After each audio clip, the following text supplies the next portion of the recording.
할렐루야. 오늘 예수님의 잔치에 여러분을 초대합니다. 오늘도 잔치 한번 벌렸으면 좋겠어요. 잘 들리시는지 마이크가 조금 소리가 윙하는데 잘 들으시면 좋겠어요. 오늘 요한복음을 통하여서 같이 주님이 첫 번째 기적을 행한 그 말씀을 통하여 내 인생의 잔치를 한번 같이 열어보려고 해요. 요한복음은 요한이라고 하는 사도 요한이 쓴 복음서입니다. 특별히 목적을 가지고 책을 썼어요. 예수님이 누구신가에 대해서 요한은 쓰고 있습니다. 요한복음 1장 1절부터 마지막 21장까지 요한이 정말 우리에게 보여주고자 하는 것은 얼마나 많은 기적을 일으켰는지, 얼마나 많은 사람들에게 하나님의 은혜를 베풀었는지, 그것보다도 예수님이 누구신가라고 하는 것을 우리에게 전하려고 하는 것이에요.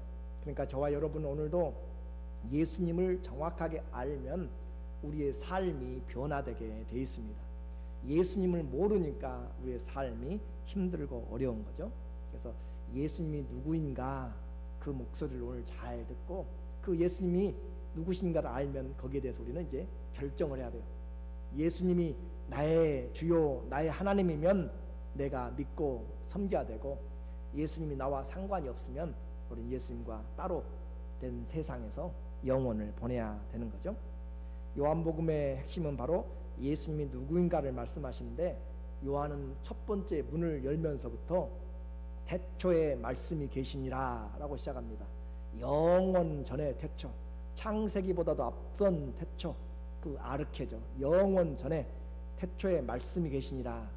이 말씀이 하나님과 함께 계셨으니 그 말씀이 곧 하나님이다.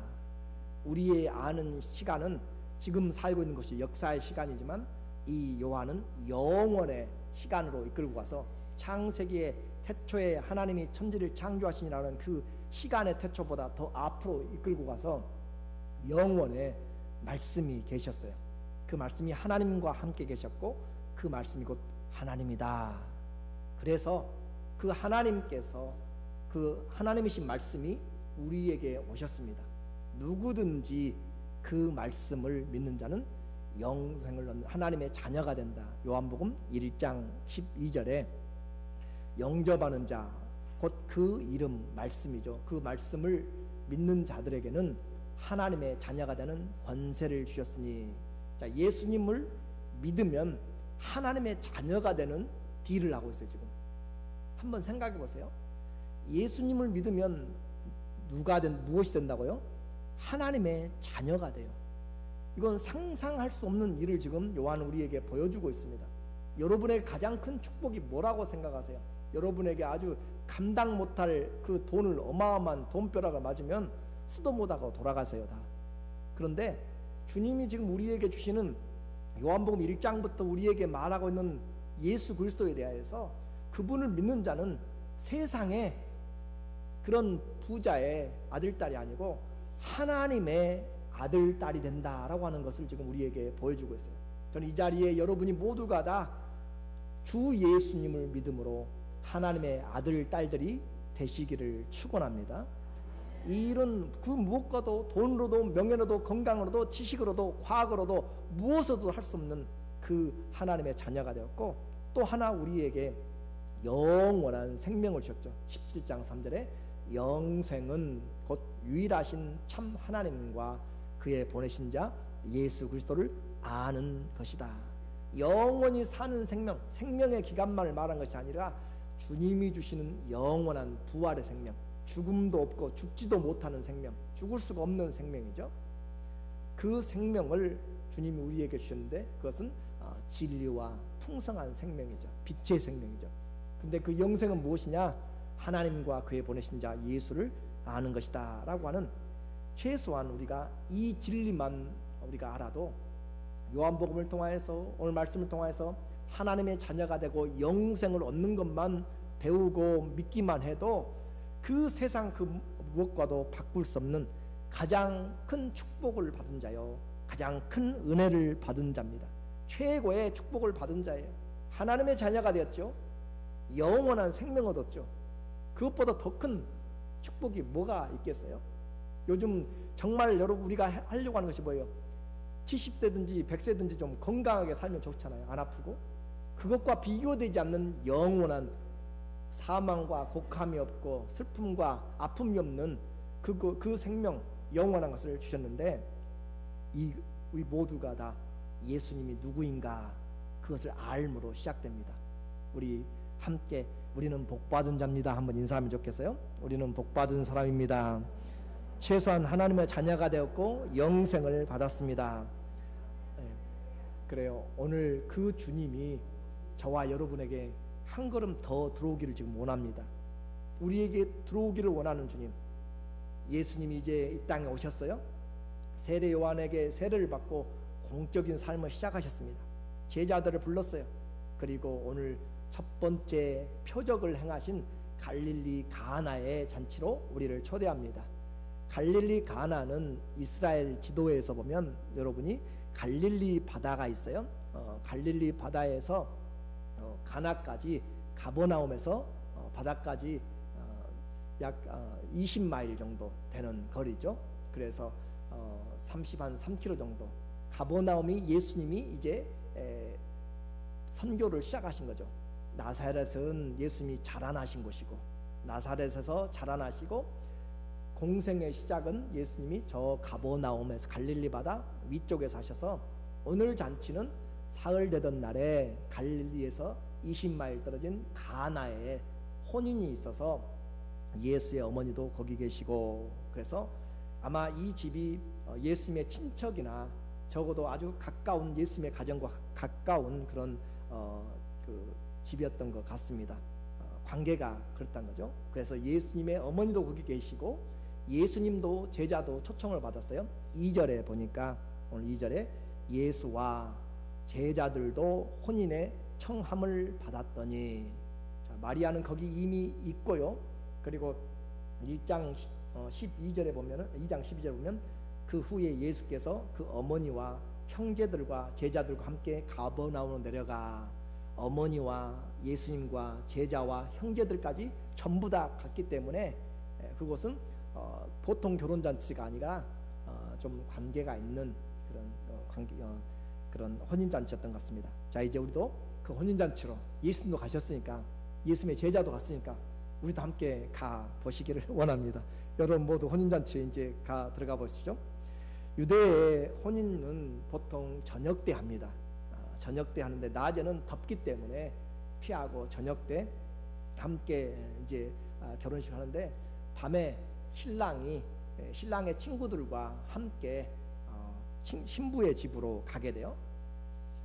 함이 가는 것처럼 그렇게 신랑의 친구들이 함께 행진해서 가게 되면, 신부 집에서는 신부와 신부의 들러리들이, 친구들이 모여서 등불을 준비하고, 밤이기 때문에 신랑과 그 행렬을 준비하여서 불을 밝혀서 같이 모시고 그 결혼식장으로 신부의 집으로 가게 되는 거죠. 축제의 옷을 입고 신랑 무리를 맞이하게 됩니다.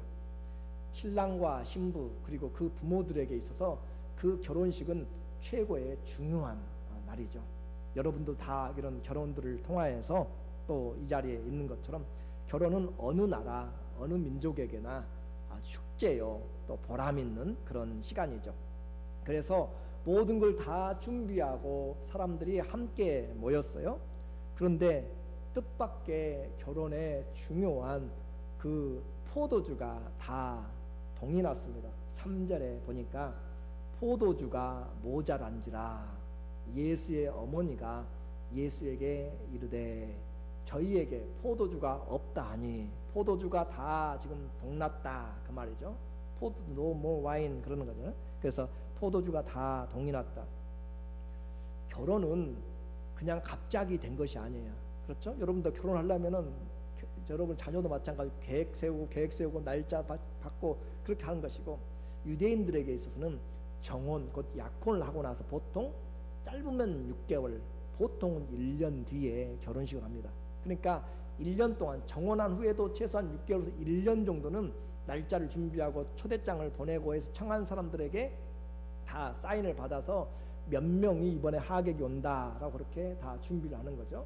왜냐하면 음식 장만을 해야 되고 오는 사람들에게 커스텀 옷을 입혀줘야 돼요. 그 사람들은 잔치에 입는 옷이 따로 있기 때문에 그 사람들의 옷까지 준비하려면 사람들의 숫자를 확인해야 됩니다.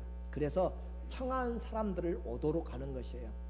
그냥 아무나 오는 것이 아니고 청한 사람들, 우리가 날짜를 잡아서 자녀들이 화촉을 밝히는데 오실 수 있습니까? 라고 그렇게 보내고 여러분들이 응답해서 오겠습니다 라고 이야기하면 또 중간에 한 번 더 확인하고 마지막 당일에 그날 또 확인해 가지고 종들을 보내서 오소서 하고 동네 이장이 광고를 하게 되는 것이에요. 그래서 사람들이 다 오도록 그렇게 하는 거죠. 그러니까 결혼식은 준비가 되어진 결혼식이죠. 그런데 준비를 그렇게 철저히 했음에도 불구하고 포도주가 동이 났어요. 아마 주량을 잘못 계산했든지 아니면 뜻하지 않은 손님이 왔든지 모르겠지만 문제가 생겼다라고 하는 거죠. 그래서 그 사람들이 초대하는 것, 그냥 되어진 것이 아니라 그 사람들을 초대한 사람들을 오기 때문에 초대한 시간에 초대한 사람들이 안 가면은 심각한 문제가 발생합니다. 여러분이 지역사회 공동체 같이 마을에 사는데 그 집에 가장 중요한 결혼식이 있어요.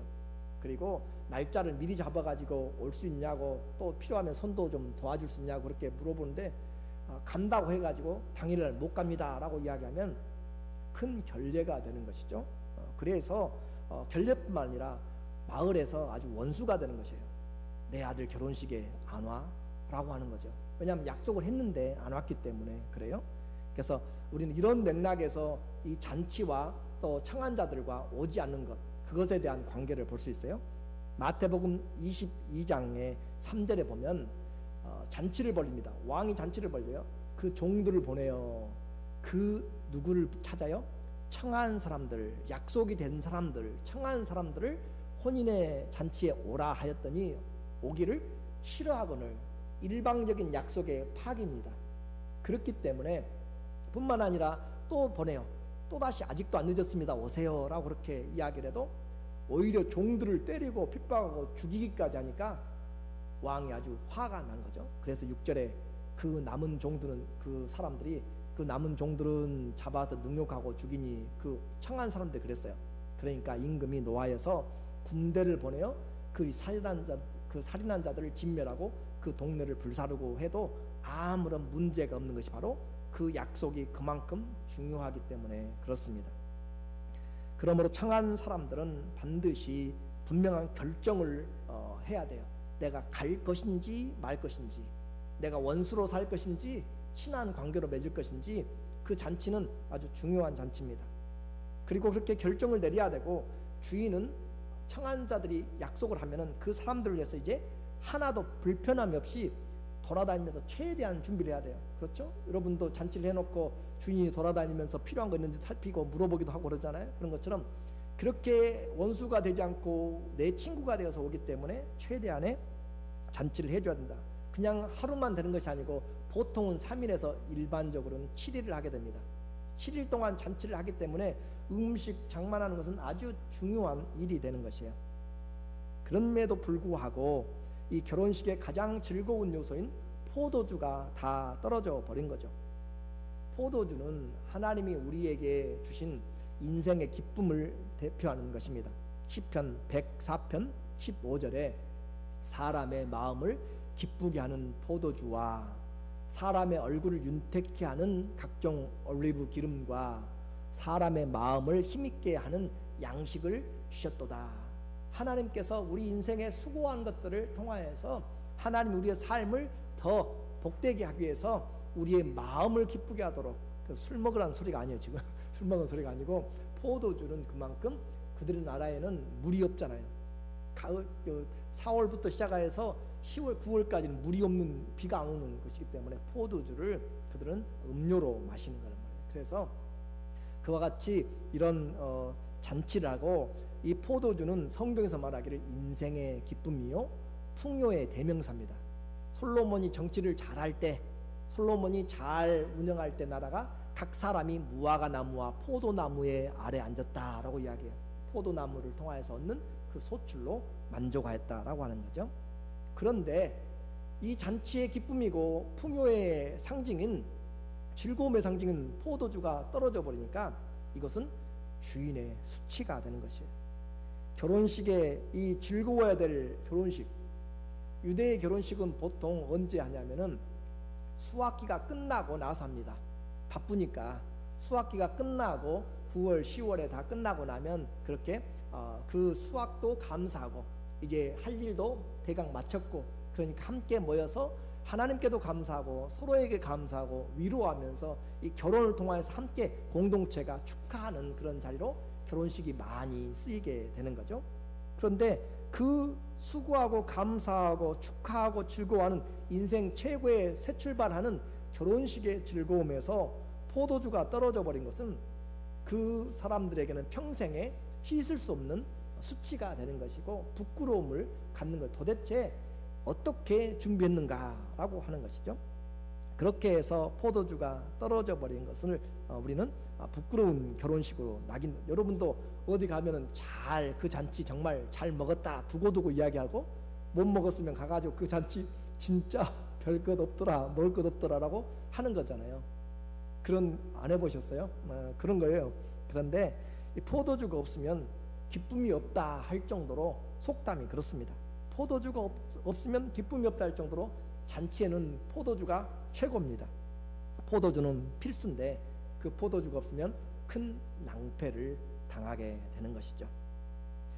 브루스 밀른이라고 하는 신학자는 음식의 이런 그 유대인의 상태를 연구하면서 음식의 부족은 접대상 심각한 실책이고 신랑 측에 나쁜 영향을 끼치고 이런 경우 소송을 제기한 일까지 있다고 그렇게 밝힙니다. 소송까지 일어날 수 있는 그런 심각한 문제가 되는 것이에요. 제가 여러분에게 말하려고 하고 성경이 말하려고 하는 뭐냐면, 그렇게 중요한 결혼식, 미리미리 준비한 결혼식, 여러 사람이 준비한 결혼식인데도 불구하고 생각지 못한 문제가 생기더라라고 하는 거죠. 인생의 문제는 다 있습니다. 그렇게 잘 준비해서도 있어요. 그런데 우리 인생에 살면서 다가오는 문제들이 준비한 것들만 옵니까? 전혀 생각지 못한 일들의 문제가 생기고요.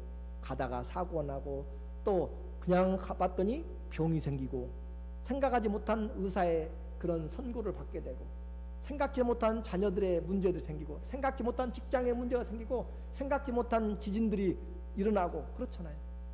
우리가 예상한 것보다 이 세상을 살아가면서 받는 문제들은 훨씬 많습니다.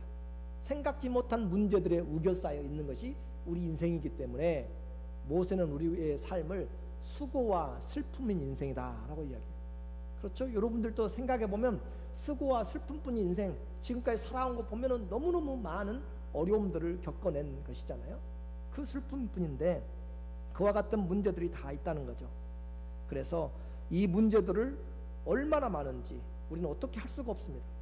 이 자리에도요, 개인마다, 가정마다 말할 수 없는 문제들이 다 탁탁 막히는 문제들이 있어요.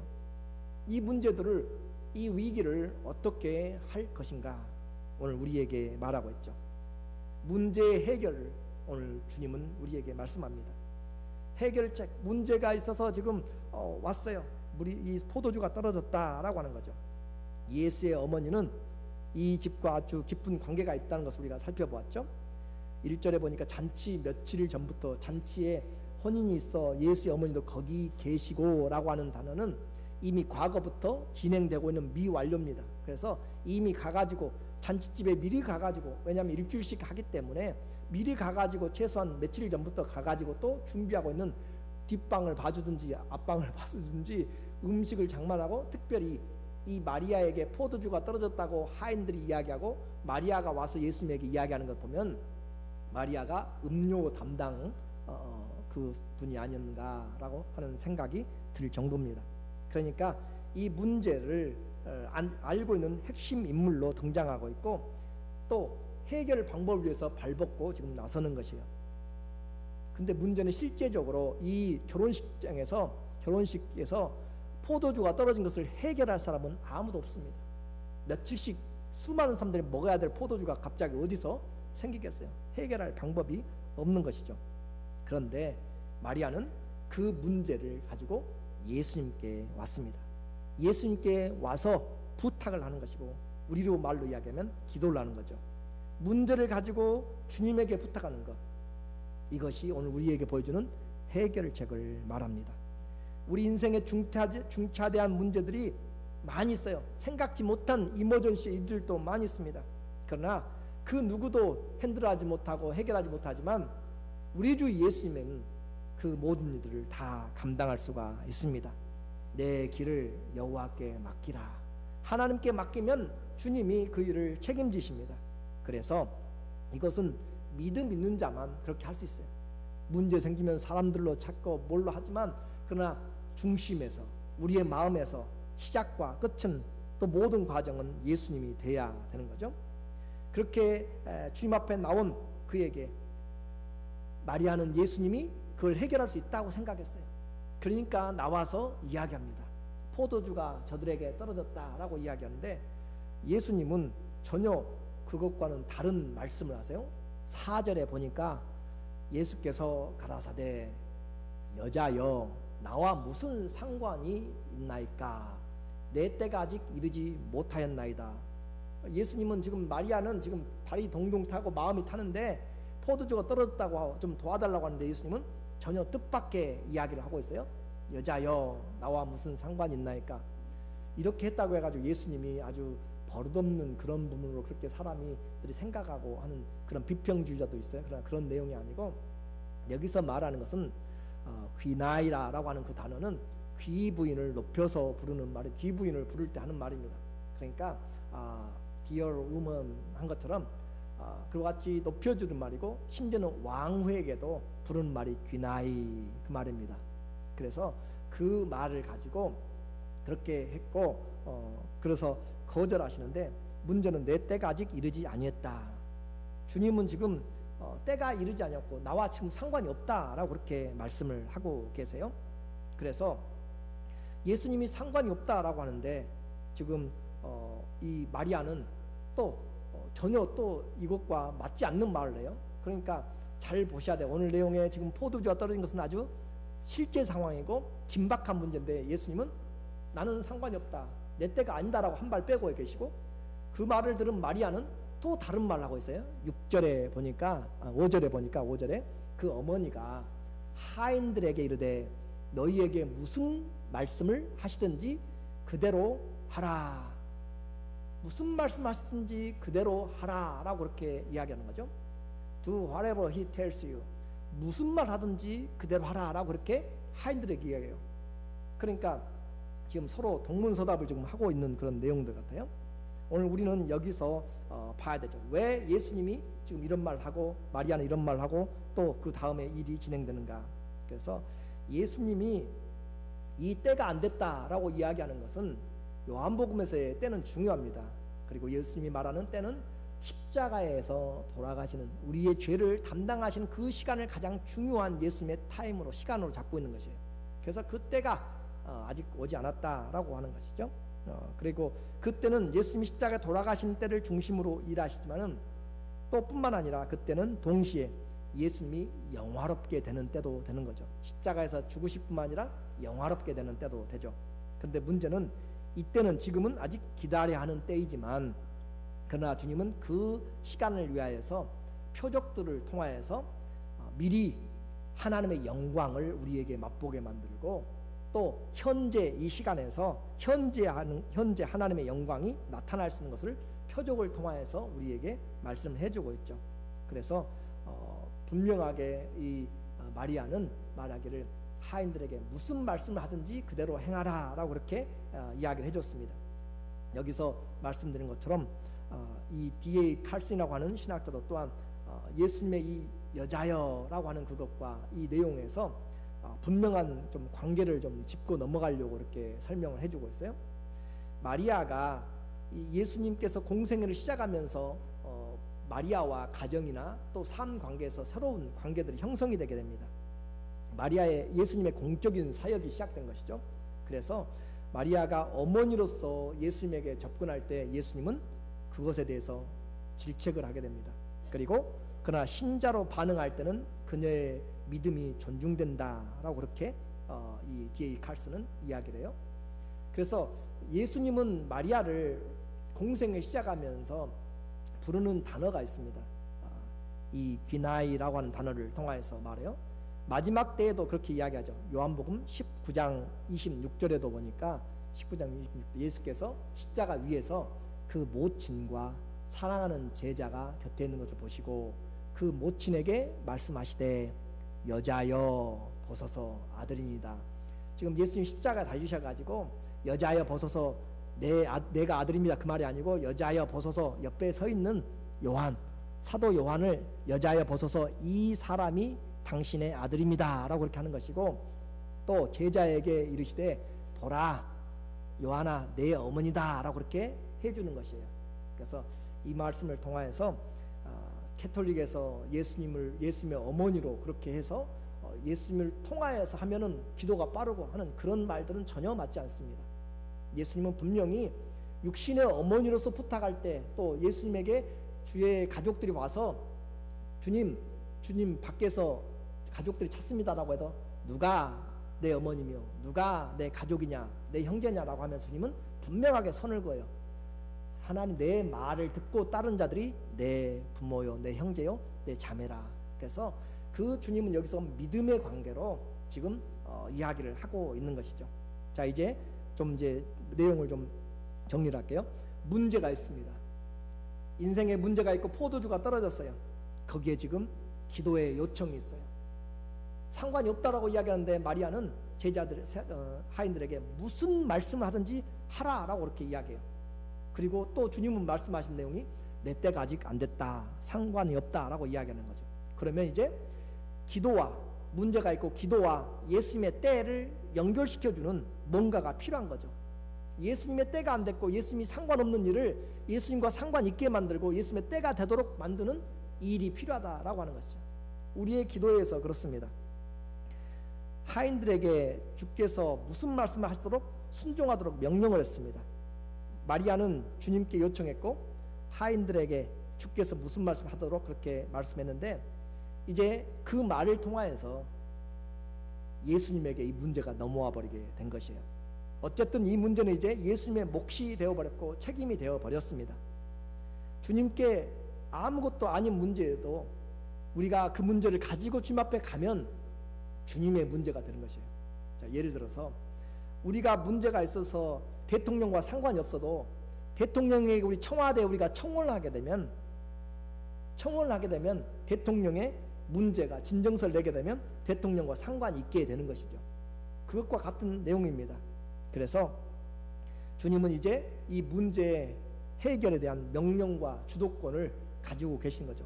하인들이 무슨 말을 해도 다 듣도록 책임을 그냥 다 넘겨버리게 된 것이죠. 그 일을 책임지게 됐습니다. 순종하겠다고 하는 그들에게 주님의 말씀이 이제 들려지게 된 것, 주님은 그들에게 그냥 손님만이 아니라 하인들에게 명령을 내려야 되는 관계가 되어버린 거죠. 그렇게 해서 순종할 준비가 되어 있는 사람들에게 주님은 그 때가 된 것을 이야기합니다. 왜 내 기도가 주님에게 상달돼야 돼요? 무슨 이유가 있습니까? 주님에게 무슨 관계가 있는지 우리는 그것을 분명히 밝혀야 됩니다. 그리고 말로만 하는 것이 아니라 이 질병에서 낫기 위해서 내가 어떤 순종을 할 것인지 그것을 우리에게 말을 해야 되는 것이죠. 그래서 주님과 관계가 없으면 주님의 때가 되지 않은 것이고요, 주님에게 순종할 마음이 없이 기도하면 때가 되지 않은 것입니다. 이것은 오늘 성경의 아주 중요한 부분입니다. 아직 때가 되지 않았어요. 여러분이 기도하고 내가 기도해도 때가 되지 않았다 라고 이야기할 때 어떻게 때를 만들어요? 주님과 관계를 맺어야 되는 거죠. 주님에게 이것을 맡겨야 되는 것이에요. 그리고 또 주님에게 순종할 마음으로 기도를 하는 거죠. 무엇이든지 말씀하신 대로 듣겠습니다 라고 할 때 주도권이 주님에게 넘어가는 것이고, 그리고 우리는 주님이 말씀하신 것을 듣고 따르게 되기 때문에 이 일의 모든 일은 주님이 책임을 지게 되는 것입니다. 다시 말씀드리지만 우리 인생에 적용되는 주님의 일하심의 때는 주님과의 관계가 분명하게 올려져야 되고 주님이 주가 돼야 되고 내가 순종할 준비가 되었을 때, 그 기도가 되었을 때 주님이 일하는 근거가 됩니다. 그리고 이제 이 배경에 그림이 6절에서 나오고 있어요. 6절에 보니까 거기 유대인의 정결례를 따라 결례는 손을 씻고 정결례를 따라 두세 통 드는 돌 항아리 6이 있으니 한 통은 40리터를 이야기하는 거죠. 그래서 두세 통이면 20갤런과 30갤런 정도 들어가는 100ml 정도, 120리터 정도 들어가는 내용입니다. 그것이 있는데 손과 발을 씻기 위해서 준비해 놓은 생활 필수품이죠. 인데 예수께서 저에게 이르시되, 주님이 이제 명령을 하게 되는 거죠. 항아리에 물을 채우라 하신즉 아구까지 채우니, 때가 멀었고 관계가 없었는데 주님이 일을 하기 시작해요. 왜냐하면 모든 명령권이 주님에게 왔고 책임이 주님에게 이양되었기 때문에 하인들은 무슨 말만 하든지 주님의 말만 들으려고 하고 있기 때문에 주님은 이제 그 일을 해야만 되시는 거죠. 주님이 일하신 방법은 바로 그렇습니다. 관계를 맺고 순종할 때 일을 하게 되는 것이죠. 집집마다 있는 이 정결례에 주님이 지금 이제 말씀하셨습니다.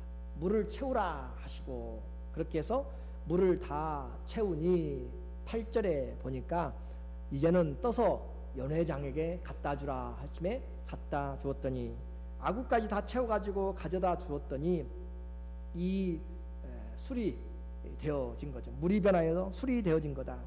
다른 사람들은 지금 무슨 일이 일어난지도 알지 못하지만 물도 온 하인들은 알더라. 9절에 이제 기적의 역사죠. 연회장이라는 것은 연회를 총주관하는 준비위원장입니다. 연회장은 물로 된 포도주를 맛보고 어디서 났는지 알지 못하되 물도 온 하인들은 알더라.